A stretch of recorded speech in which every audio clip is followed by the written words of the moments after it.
Ямар нэг зүйлийг хийж эхлүүлэхэд танд хэцүү байна уу? Эхлүүлэх гээл, хийх гээл тэгэхээр нэг л бодж өгөхгүй цаанаасаа нэг хүч гарахгүй байх тохиолдлууд байна уу? За ийм үе бид зөндөө тохиолддог.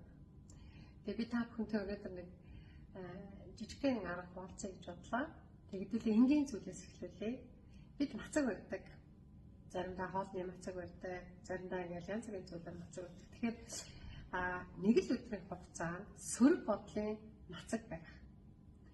Сөрөг бодлуудтайгаа тэмцээд чадахгүй бай. Сөрөг бодлууд маань ингээд бодохгүй бай гэсэн цаанаас улам ингээд гараад байх юм аа гэдэг хүмүүс тэгдэг. Тэгвэл хэдүүлээ яг мацаг болж байгаа юм шиг сөрөг бодлын мацаг барих. Нэг л өдөр хиндэж гомдлохгүй, хиндэж уурлахгүй, хэнийг ч үзэн ядахгүй, өглөхгүй, уурлахгүй, бухимдахгүйгээр нэг өдрийг өнгөрүүлж үзье.